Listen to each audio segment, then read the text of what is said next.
Hello बच्चों, कैसे हैं आप सभी। आई होप आपका पेपर बहुत अच्छा हुआ होगा। पेपर लगभग वैसा ही आया जैसे लास्ट 3-4 साल से आ रहा है। थोड़ा सा मुश्किल भी है, कुछ क्वेश्चन आसान भी है। ठीक है, हम लोगों ने आज सेट 3 रखा हुआ है अपने पास, जिसपे जितने भी एमसीक्यू आए हम उसको डिस्कस करते हैं। आइए, पहला क्वेश्चन है, 4 independent waves are expressed as. Interference पर बेस्ड ये क्वेश्चन है। इंटरफेरेंस की कंडीशन हमें पता होनी चाहिए। इंटरफेरेंस कब होता है? जब दो वेव की फ्रीक्वेंसी सेम हो, अगर फेज डिफरेंस है तो कांस्टेंट रहे या फिर होए ना बिल्कुल फेज डिफरेंस। ठीक है, तो जैसे कि दो वेव आपको स्टार्टिंग की दिख रही है, y1 और y2 वाली, इन दोनों की फ्रीक्वेंसी सेम है। जो थर्ड है, अगर इसको आप चेंज करने की कोशिश करेंगे तो ये बदल जाएगा sine omega T plus pi by 2। और जो फोर्थ इक्वेशन है हमारी, मतलब जो फोर्थ वेव है, वो कहती है a4 sine omega T plus pi by 3। तो इन चारों की फ्रीक्वेंसी सेम है, ऊपर वाले दोनों की फेज डिफरेंस है नहीं। यहाँ पे इनके पास फेज डिफरेंस है दोनों में, एक में पाई बाई 2 और एक में पाई बाई 3। तो इंटरफेरेंस तो चारों का पॉसिबल है, तो all of them can be interfere. अगर इसी क्वेश्चन में पूछता कि वो सस्टेन इंटरफेरेंस होगा, तो सस्टेन इंटरफेरेंस के लिए एम्पलीट्यूड को भी क्या होना चाहिए? सेम। ठीक है बच्चों, नेक्स्ट क्वेश्चन में बढ़ते हैं। An electromagnetic wave passes from vacuum into a dielectric medium। हमें एक मीडियम की इलेक्ट्रिक परमिटिविटी दे दी है और रिलेटिव मैग्नेटिक परमिबिलिटी दे दी है।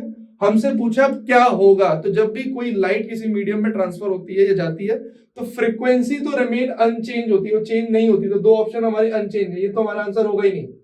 तीनों में मतलब अनचेंज दिया हुआ है, तो इसका मतलब बी तो आंसर नहीं होने वाला है।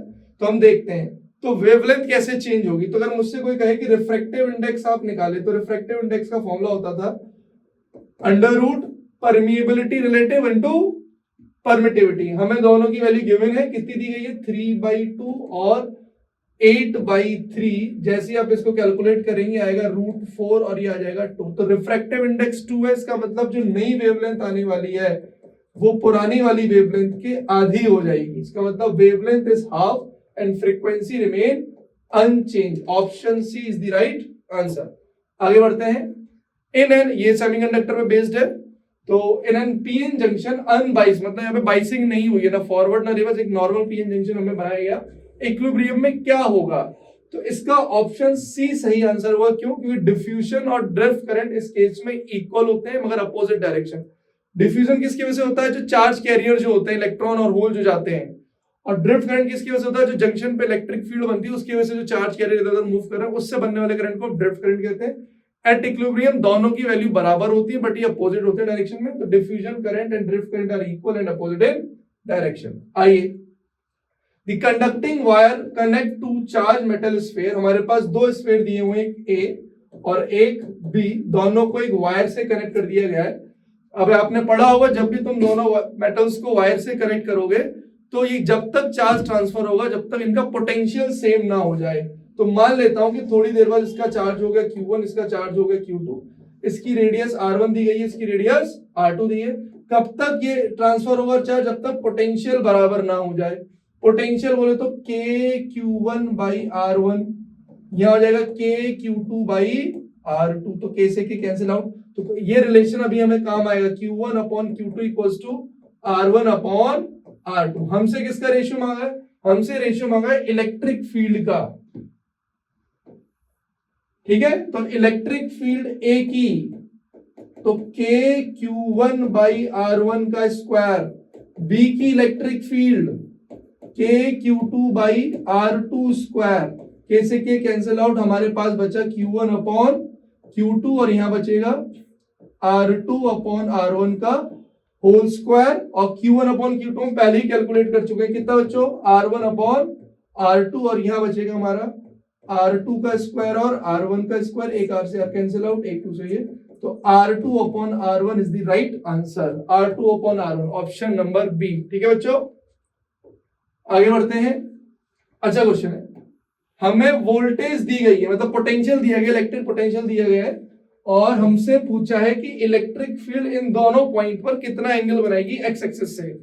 तो आप लोगों ने पढ़ा हो इलेक्ट्रिक फील्ड हम कैसे निकालते हैं? Minus partial differentiation of electric potential. तो एक बार एक्स के रिस्पेक्ट में करते हैं, तो एक्स कोऑर्डिनेट मिल जाएगा हमें, जो हमें EX मिलेगा वो मिलेगा। जैसे आप इसको डिफरेंशिएट करेंगे, यहाँ पे 2x। जब आप इसको y के रिस्पेक्ट में डिफरेंशिएट करेंगे तो कितना आएगा हमारा? माइनस का, माइनस पहले से ही रहता है जब आप इसको डिफरेंशिएट करेंगे, क्योंकि y से करना है तो ये वाला 0 हो जाएगा, इसको करेंगे तो कितना आएगा बच्चों -4y। आप इसे फर्दर सॉल्व करेंगे तो आएगा 4y। किस पॉइंट पे पूछ रहा है? 2 और 1 पे।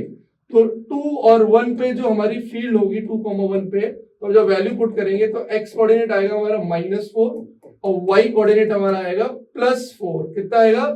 +4 ठीक है।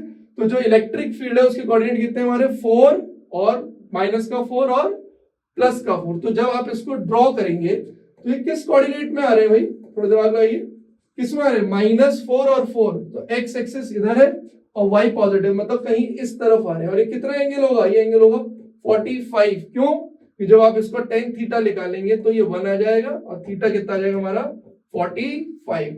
x एक्सिस से ये 90 इसमें ऐड कर दिए तो आंसर कितना आ जाएगा 135। तो फ्रॉम पॉजिटिव x एक्सिस आपकी जो फील्ड लाइंस हैं वो 135 डिग्री बनाएंगी। ठीक है बच्चों।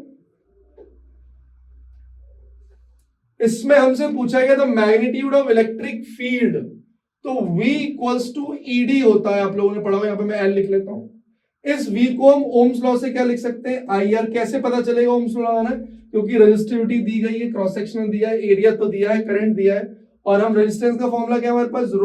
ρL/A। तो इसमें जो L है ये कैंसिल आउट हो जाएगा, जो फील्ड बचेगी। थोड़ा इस वीडियो हम लोग स्पीड से कर रहे हैं क्योंकि बाकी की सेट अभी और भी है, तो उसको भी हम वीडियो लाने वाले हैं। ठीक है। तो करंट कितना हो गया हमारा 1.5 और रेजिस्टिविटी दी गई है 1.7 × 10⁻⁸ और एरिया पहले से ही गिवन है, यूनिट भी बिल्कुल ठीक दी गई है, तो ये कैंसिल आउट हो जाएगा बच्चों। ये आ जाएगा 1.5 × 10⁻⁻1 बोले तो 0.15 वोल्ट पर मीटर। आगे बढ़ते हैं। A light from, ये अच्छा क्वेश्चन है, इसको थोड़ा सॉल्व करते हैं। आपने ये फॉर्मूला पढ़ रखा है, ठीक है? Refraction through glass surface, spherical surface पढ़ा होगा आपने। ये कह रहा है किस u की वैल्यू के लिए इमेज हमेशा real image of the object will be form. तो इमेज अगर रियल बनेगी तो साइड बनेगी, तो उसके लिए v को पॉजिटिव होना पड़ेगा, u हमारा नेगेटिव होता है, तो ये मैंने लिख लिया। अब μ2 और μ1 की वैल्यू गिवन है, इसमें गिवन है, कितनी दी है? एयर में रखा है तो μ1 बच्चों 1 दिया गया, ग्लास जो है कितना दिया मैंने 1.5, तो जाएगा 1.5/v -1/μ, और ये नेगेटिव, मैं इसको थोड़ा ठीक से लिख देता हूं, ठीक है? नेगेटिव का u और ये 1.5 -1 और ये r। तो आप इसे थोड़ा सा, v हमेशा पॉजिटिव ही लेना पड़ेगा क्योंकि रियल इमेज बनानी है, तो v हमेशा हमारा क्या रहेगा? रियल की वजह से पॉजिटिव। तो 1.5/v +1/u और ये 0.5/r। तो इसको आगे सॉल्व करें तो 1.v 0.5/r माइनस का 1/u, एलसीएम आ जाएगा μr, यहाँ आ जाएगा 0.5u और यहाँ आ जाएगा r, और ये आएगा 1.5/v। अगर मुझे इसको v को पॉजिटिव रखना है, 1.5 पहले से पॉजिटिव है, u पॉजिटिव है, r पॉजिटिव मैं जनरल केस में ले लेता हूं, तो ये भी पॉजिटिव, तो ऊपर वाला जो फैक्टर बचा अगर ये पॉजिटिव है तो v भी क्या हो जाएगा मेरा? पॉजिटिव। तो इसकी कंडीशन यहां से बैलेंस हो जाएगी।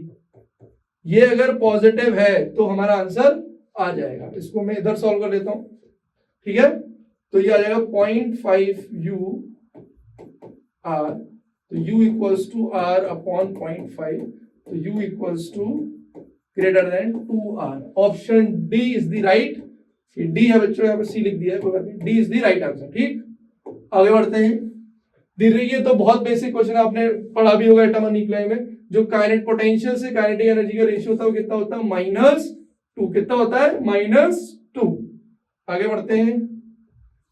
ये भी फैक्चुअल क्वेश्चन है, जो वेल्डर जो अपनी आंखें बचाने के लिए किससे बचाते हैं बेटा? अल्ट्रावायलेट रेज से। किससे बचाते हैं? अल्ट्रावायलेट रेज से। ये भी थोड़ा क्वेश्चन करके देखते हैं। आइए, हमसे पूछा गया कि इसमें कितनी वैल्यू होगी करंट की और उसकी डायरेक्शन की, यहाँ पे बनने वाली फील्ड 0 बन जाए। जो सर्कुलर कॉइल की वजह से सेंटर पे फील्ड होती है वो होती है μ0I/2r।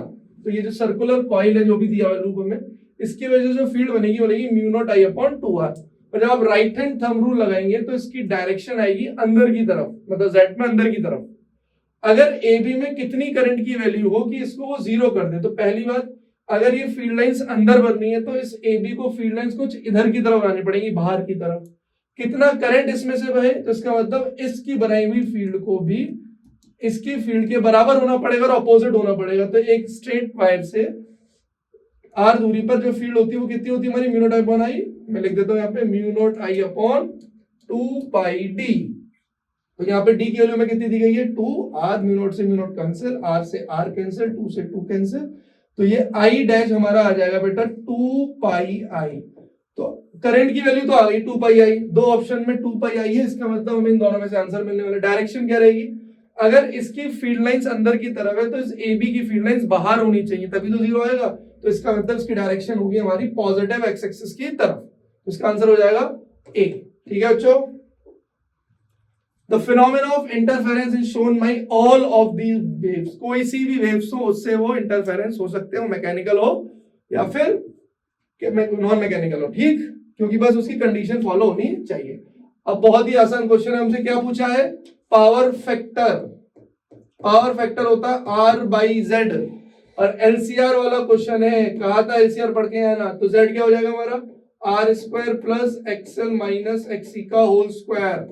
तो आर स्क्वायर दी, आर की वैल्यू दी गई है 3, और एक्सएल और एक्सी कितने दिए गए भाई, एक्सएल एक्सी दिए 8 और आपका 4। तो यहाँ भी कितना बचेगा, 8 4 का स्क्वायर, ये हो जाएगा 9 और ये हो जाएगा 16, ये हो जाएगा बच्चों 5। तो cos फाइव, जो पावर फैक्टर cos फाइव को ही कहते हैं, वो कितना हो जाएगा 3/5, बोले तो 0.6। ठीक है बच्चों, यहां से असर्शन रीजन के क्वेश्चन शुरू हुए, आइए डिस्कस करते हैं। The mass of a nucleus is less than the sum of the masses of the constituent nucleus। बिल्कुल ठीक है, जो न्यूक्लियस का मास होता है, जो उसमें न्यूक्लियॉन्स होते हैं, उससे वो हमेशा कम होता है। तो ये रीजन ठीक लिखा है, तो ये शायद इसमें असर्शन होना चाहिए था यहाँ पे, ये हमारा ठीक है।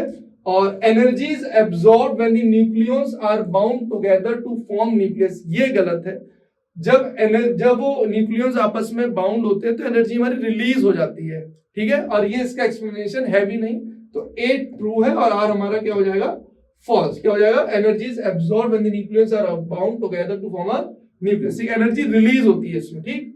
अगला लिखा है all atom have net magnetic movement, ये भी गलत है। मैग्नेटिक मूवमेंट होना जरूरी नहीं है, वो इलेक्ट्रॉन की ओरिएंटेशन पर डिपेंड करेगा कि वो कैसे मूव कर रहे हैं, तो ये भी गलत है। और a current loop does not have behave as a magnetic dipole moment, ये भी गलत है। करंट लूप हमेशा मैग्नेटिक डायपोल की तरह बिहेव करता है, उसका हमने फॉर्मूला ही पढ़ा था, म्यू इक्वल्स टू आई ए। तो ये दोनों गलत है, ए भी गलत है और आर भी गलत है, ठीक है। लास्ट के दो बचे हैं हमारे पास question. In Bohr model hydrogen atom the energy levels are discrete, बिल्कुल ठीक है। In hydrogen atom the electrostatic force on the electrons region provide the necessary centripetal force to revolve around the, दोनों ठीक है, मगर ये इसका एक्सप्लेनेशन नहीं है। बोहर मॉडल में हाइड्रोजन की जो एनर्जी लेवल होते हैं वो क्वांटाइज होते हैं, डिस्क्रीट होते हैं, मगर उसका रीजन ये नहीं है, ठीक है। इसका मतलब ए और आर दोनों ठीक है, मगर ये इसका रीजन नहीं है। लास्ट क्वेश्चन है, if accelerated electron are pass through the narrow slit it diffraction pattern observe, बिल्कुल ठीक है।